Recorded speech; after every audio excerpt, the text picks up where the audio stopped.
YouTube, this is Market Michael. I'm coming at you with a kind of a real news geopolitical rant. Um, so, pretty much, I wanted to give you the real situation. Now, if you go on the fake stream media, you're not gonna find any real any real news. You're not gonna find anything that you're not gonna find the truth. Um, I'm going to tell you what's really going on. Um, so what do we got? We have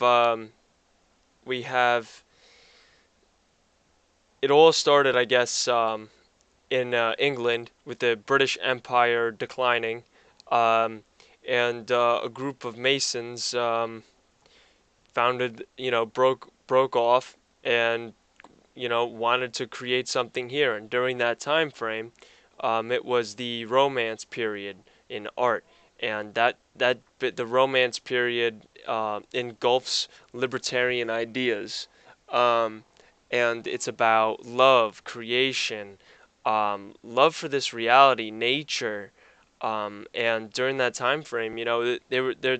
This country was all nature. We had very small cities, and we yeah um, but we had very strong constitutional rights that weren't infringed at that time, and now we just infringe all the rights. We just break every rule in the book. We make our own rules up, and it's a game. And you know what the game is? To get politicians elected. So the politicians have to promise something, and then people will vote for them. That's really the game that they play. It's an awful game. That's not the key to a healthy economy.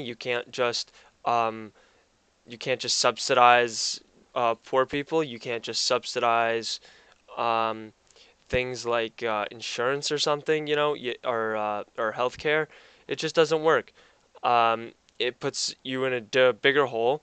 Um, and that's not good growth for long term. I mean, this country was great because we were rich. We made a lot of money through trade.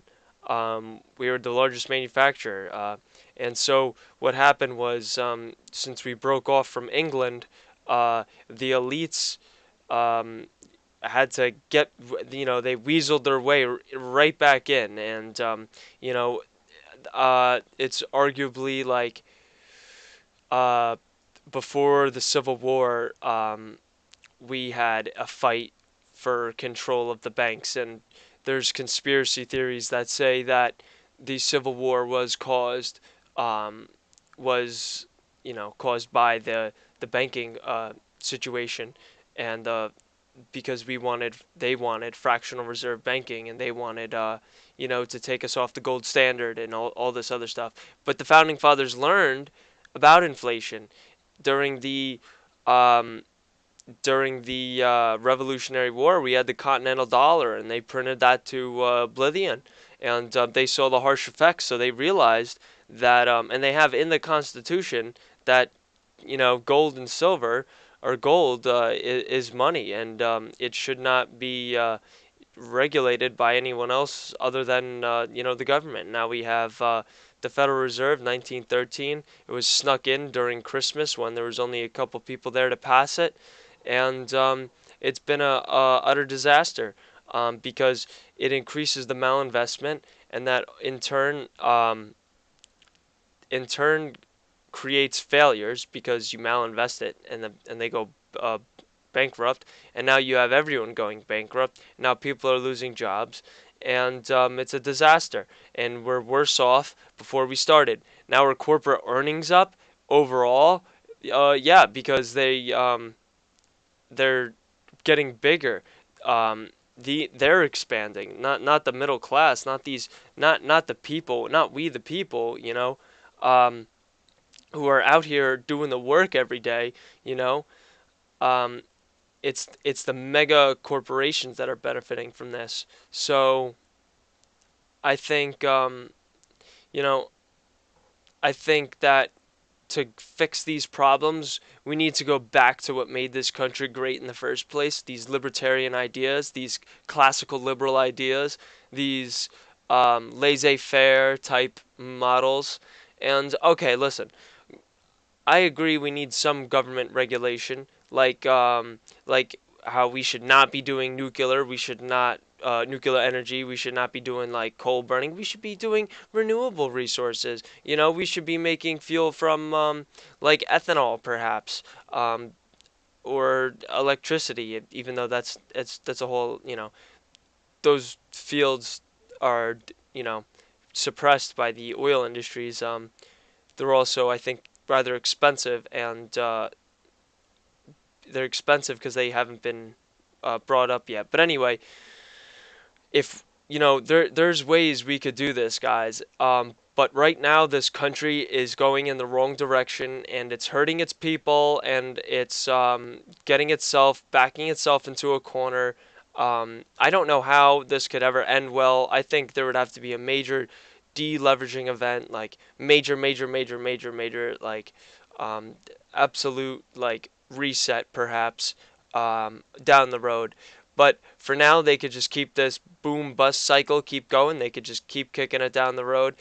You know, I'm pretty sure the dollar's going to survive this somehow. You know, people didn't think the dollar would be able to survive this Chinese petro one, but look, it's surviving fine. Even though it is going down, it's not crashing, and it's still relatively strong to a lot of other currencies. Um, so I think the dollar is the greenback is a tough son of a bitch to kill.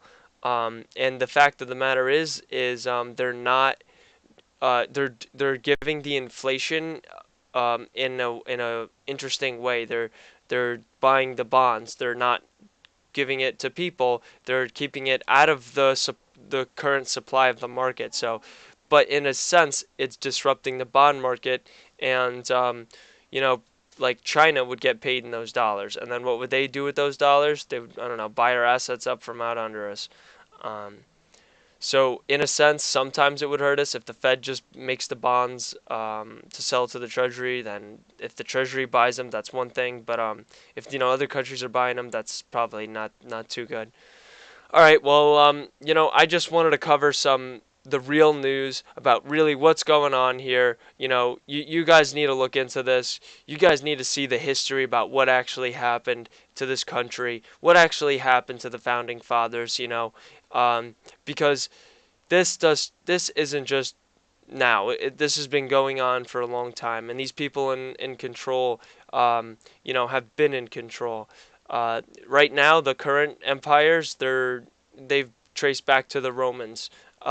So that's a long lineage of of uh, power, and you know, we need to make sure that we're all aware of the thing coming, and we need to embrace free market ideas because it's like living in the now. It's like Tao. Basically, um, basically, the more um, the more companies compete, the more these companies compete, it creates um, it creates lower prices, and it also creates more inventions. It creates more useful things. Um, so we've benefited greatly from free markets and but in capitalism, but we have crony capitalism where the government subsidizes companies, and it, you know, gives them tax write-offs. It does all this stuff, and it benefits certain companies. It makes deals with certain companies, and that's crony capitalism. You know, free market capitalism is when, you know, you don't have interference. People say you can't have it and it doesn't work, and I think that's utter bullshit because we did have it and it did work just fine, and it worked great, and we were the best country in the world until we started, you know, reversing course. So we need to listen to the founding fathers, and we need to go back to our original ideologies. This is Mike at Markle. Wow. What did I say? I don't even know what I said. This is Market Michael. Please like and subscribe. I'm gonna get an alias. God, I can't talk today, boys. So I'm gonna get a analysis video out later today of what's to come tomorrow in particular, and perhaps the rest of the week in the stock market. We'll get into charts, we'll get into dollars, we'll get into gold, we'll get into all this fun stuff in a brief moment, or not in a brief moment, but later on.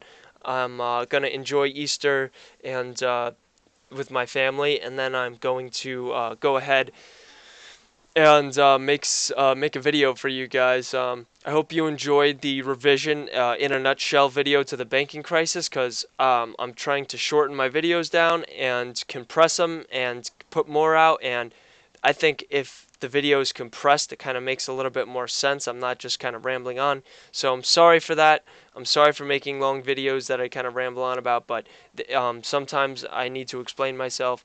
And like this video, I just keep going on and on. But I appreciate it. Like and subscribe for more similar content. Take care, guys. See you later.